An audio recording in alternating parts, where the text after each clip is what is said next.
pokoknya seperti rumah tangga yang normal tuh nggak ada. Jadi dia pulang kalau dia inget aja. Jadi kalau misalnya dia terbang, dia pulang ganti baju, dia pergi aja lagi kemana dengan siapa gitu.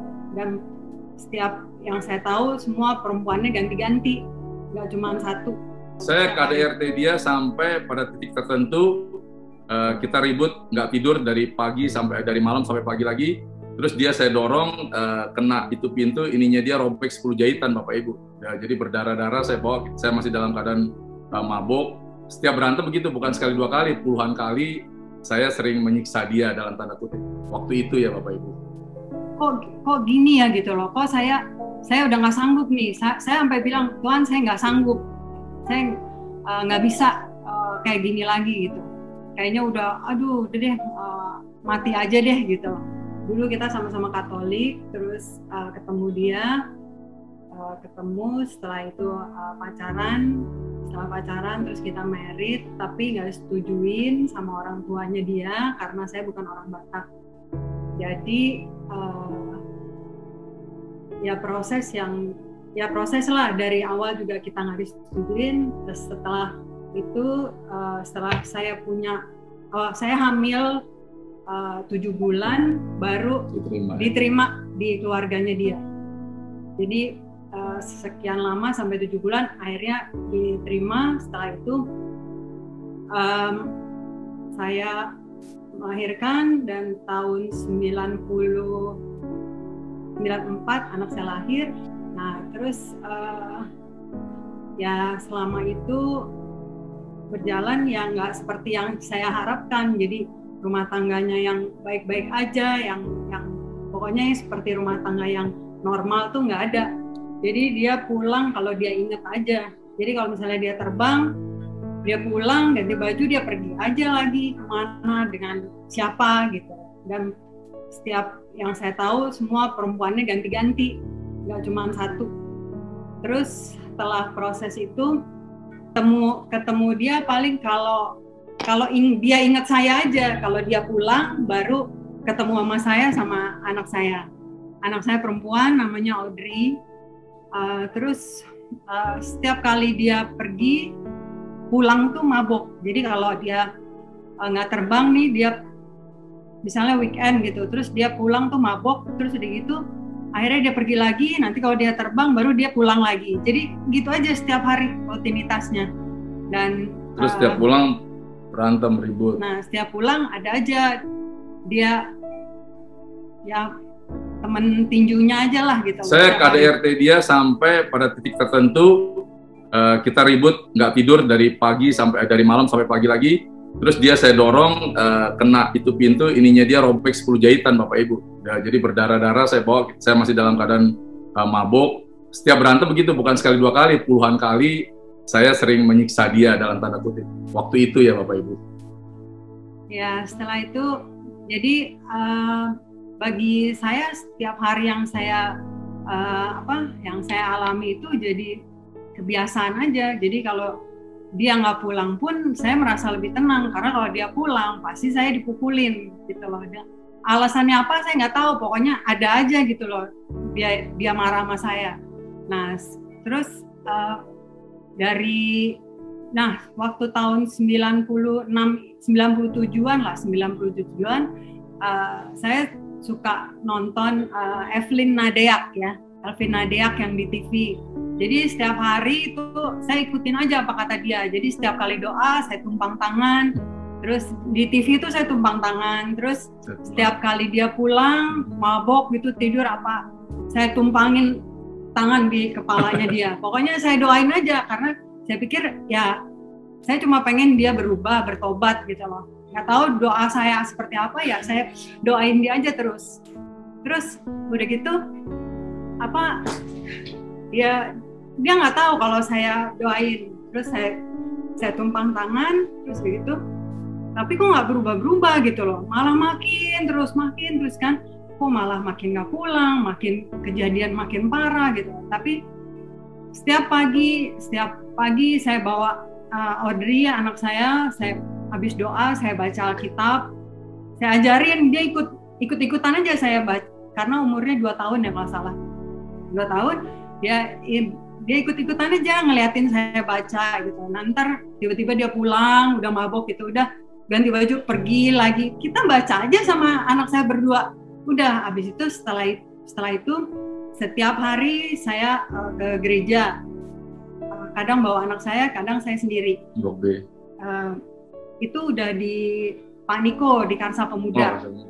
Jadi setiap ke gereja saya ibadah pasti duduknya paling belakang karena ya saya ngerasa ya yang lain datang keluarga tapi saya datang cuma sendiri gitu loh, malu rasanya. Tapi setiap ibadah yang siang saya ikut, yang malam saya ikut. Udah setiap hari. Setelah itu bukannya makin benar, makin parah juga, makin banyak kelihatan yang mana aja yang dia bawa perempuan-perempuannya. Itu semua saya makin kesini makin kelihatan loh, kok makin parah begitu. Tapi saya tetap dan keluarganya dia semua menyarankan kita bercerai. Kalau keluarga saya tidak pernah cerita dengan keluarga saya. Mama, ibunya aja tinggal ibu. Jadi tinggal ibu saya karena bapak saya udah meninggal. Jadi tidak ada satupun yang tahu kejadian rumah tangga saya. Jadi pernah saya pulang itu biru, kalau nggak salah di dekat mata sini, terus sama di sini. Pas mau tidur mami saya lihat, terus kenapa? Saya bilang kejedut pintu. Tapi kayaknya mami saya tahu karena mami saya kan tahu kalau orang Batak tuh kasar. Jadi udah tau lah nih karakter dia nih kayak apa gitu loh. Tapi saya terlalu nutupin, oh ini jatuh, ini gini. Mami saya selalu bilang, nggak mungkin lah, ini pasti dipukulin ya si Edo. Tapi tetap saya nggak cerita. Dan terus keluarganya dia sih ya udah tahu lah ya karakter dia kayak apa. Dia bilang udah cerai aja, semua teman-temannya bilang cerai aja. Tapi saya ingat papi saya dulu bilang, kalau kita itu berumah tangga sekali seumur hidup. Jadi tetap berpegang, kita tuh nggak usah mikirin harta, nggak usah mikirin apapun, yang penting ketaatan, kesetiaan, kejujuran. 3 itu aja yang kamu pegang, pasti Tuhan akan jagain kamu. Jadi 3 itu aja. Saya pikir kalau saya bercerai, dia juga nggak akan lebih baik gitu loh. Terus saya masih mikir siapa yang ngurusin dia. Terus semuanya itu masih saya pikirin, walaupun dia pulang mabuk nggak pernah sadar, tapi semuanya saya siapin untuk dia sampai akhirnya dia sendiri diproses sama Tuhan. Tahun 99. Nah, sesudah saya bertobat 99, saya pulang ketemu Tuhan di Batam, pulang ke Jakarta. Itu diproses kurang lebih 2,5 sampai 3 tahun duduk di kaki Tuhan. Nah, sudah itu baru saya diterima lagi bekerja di Lion Air sampai hari ini. Nah, waktu saya mulai bekerja itu banyak godaan, terutama iblis tahu kelemahan kita. Saya kelemahannya di perempuan, judi, semua komplit itu kejahatan laki-laki. Tapi bagaimana cara saya mensiasatinya? Saya menghindar. Kuncinya laki-laki kalau kita mau tidak jatuh dalam dosa yang sama, avoiding, menghindar. Gimana caranya menghindar? Ya jangan ikutin lagi. Kan anjing kembali ke muntahnya, babi kembali ke kubangannya. Jadi kalau saya nginep itu di daerah, wah kan sekarang saya bilang kalau pramugari itu, oh bidadari cantik ini.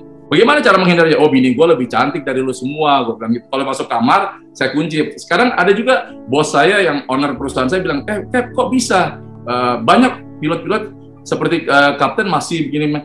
Kapten ngapain kalau menginap di hotel? Kalau saya bapak ibu, ini bukan cerita bohong ya. Saya diketok-ketok di kamar, didatengin, diajak, dia datang ke kamar sampai hari ini.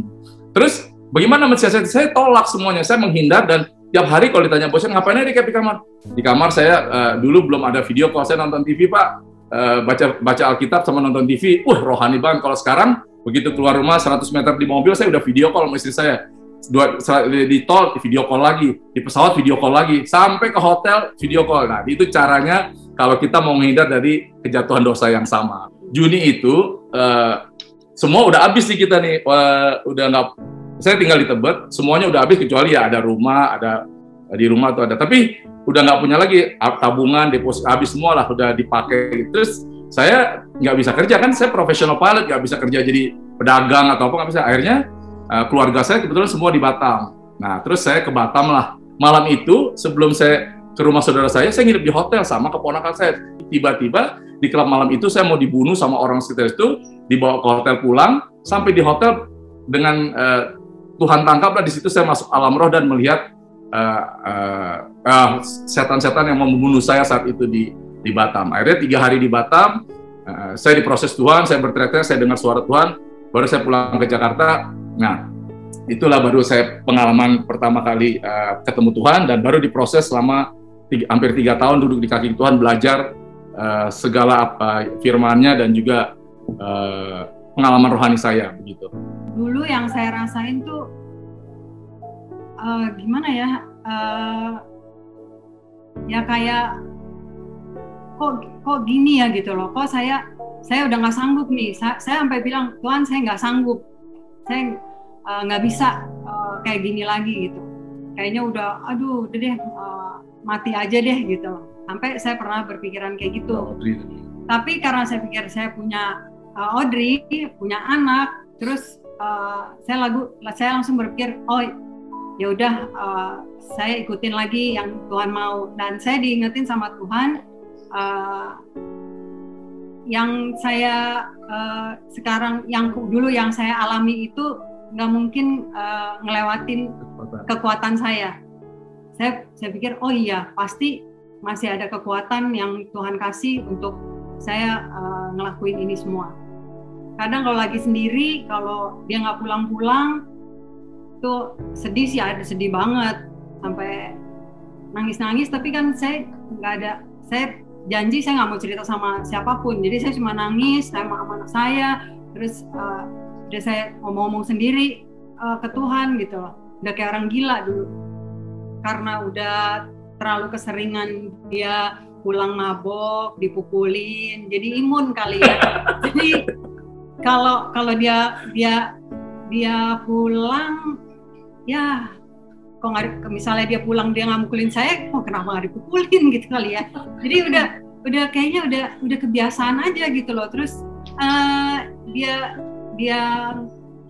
nggak pulang, dia pulang terus udah gitu, terus dia nggak pergi lagi. Kenapa dia nggak pergi ya gitu loh. Jadi enak gitu ngelihatnya. Ya ada gitu, aduh udah macam-macam deh. Dulu udah kayak apa ya, kayak penjahat gitu ya. Apa perasaannya gitu loh, rasanya udah kalau ngelihat dia, aduh kesel, sebel. Terus tapi saya diingetin lagi, setiap dia tidur harus doain dia, tumpang tangan, terus mau kayak apa gitu, perasaan saya kesel apa, tapi harus tumpang tangan. Ya saya doain aja gitu, Tuhan saya pengen suami saya begini, saya sebutin semua, dan sekarang terjadi. Yang saya doain kejadian. Saya mulai menyimpangnya itu karena saya lingkungan. Jadi segala sesuatu itu pasti dari lingkungan sekitar kita. Karena dulu ya sebelum saya jadi pilot juga kehidupan saya udah di dunia malam. Tapi ya saudara Bapak Ibu mungkin pernah nonton YouTube saya ya salah satunya Laura Lazarus pernah bersaksi itu pramugari. Harusnya saya schedule-nya itu 30 November tahun 2004 itu harusnya saya ke Solo, saya ketemu dia, itu pramugari saya. Tiba-tiba 5 menit sebelum sampai saya di SMS dulu Mas, digantilah karena almarhum teman saya ini harusnya ke Jogja, dia nggak punya, masih junior saya, jadi dia belum boleh ke Jogja Airport yang lebih apa ya, harus untuk senior lah. Nah, akhirnya ditukar lah, saya masih ketemu dengan Laura Lazarus, kamu yang mati dibangkitkan, karena saya kenalan kan namanya, cuma saya baca itu aja. Singkat cerita berangkat, saya ke Jogja, cuacanya sangat buruk, dan karena kemurahan Tuhan saya kembali mendarat. Pas di atas mau mendarat, saya dikontak sama operasi, Cap, nanti abis ini Captain ke Solo ya. Saya dari Jogja itu jam 6 sore lah.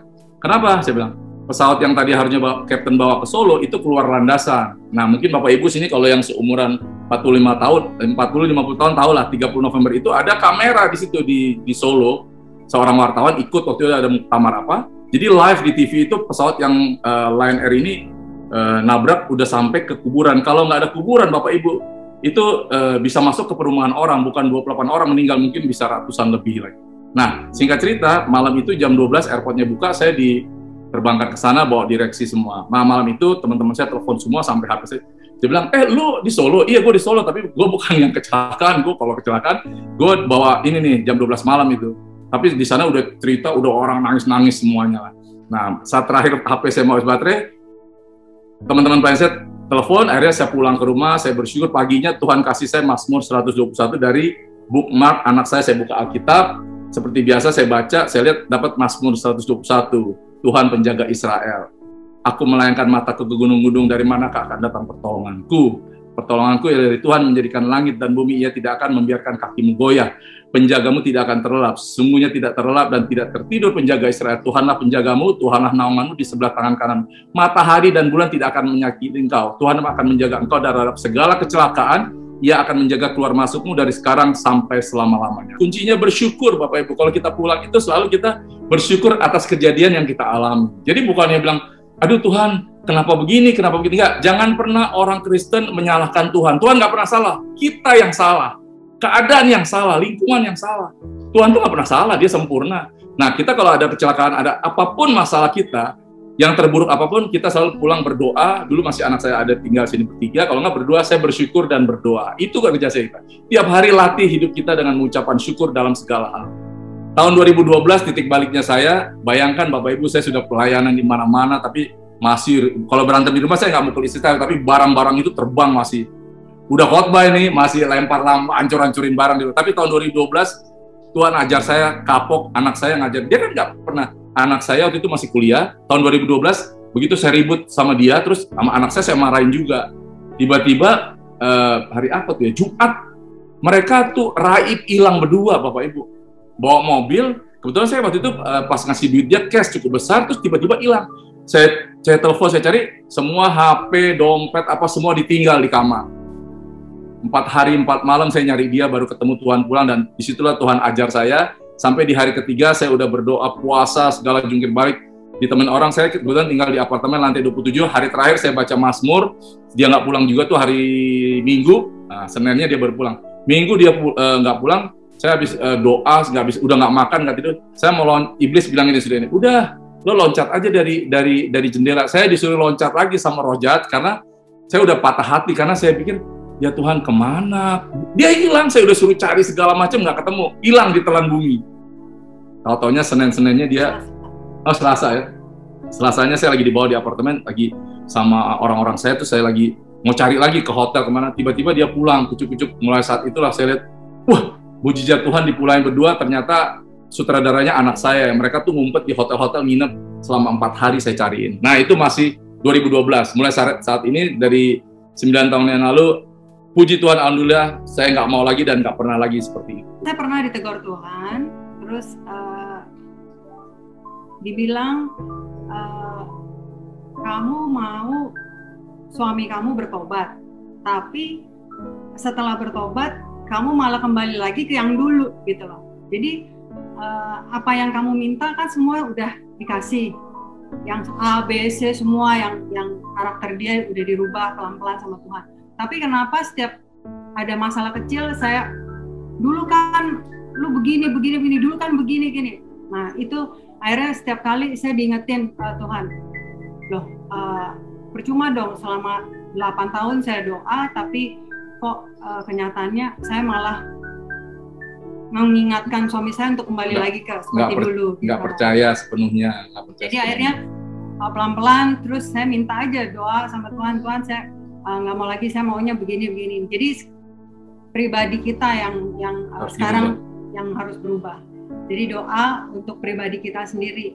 Kalau Tuhan kan udah mengubah suami kita. Nah sekarang tinggal kitanya mau nggak kerjasama.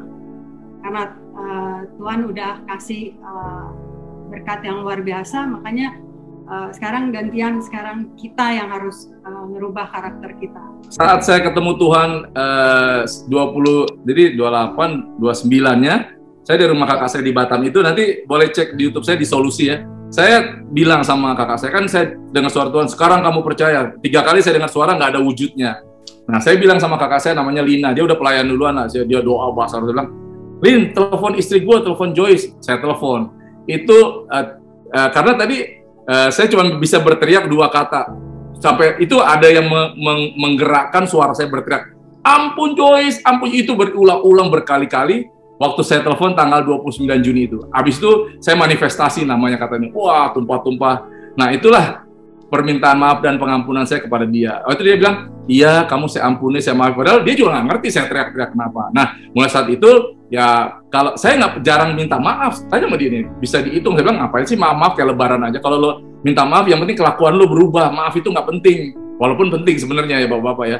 Tapi bagi saya perkataan maaf itu kalau tidak diikuti dengan perubahan sama aja bohong. Kalau cuma maaf, besok bikin lagi maaf. Kalau saya enggak, saya berkomitmen kalau gue udah salah, gue nggak mau lagi ngulangin. Nah, dia lihat dari situ, makanya dia semakin percaya dan semakin cinta sama saya sampai hari ini.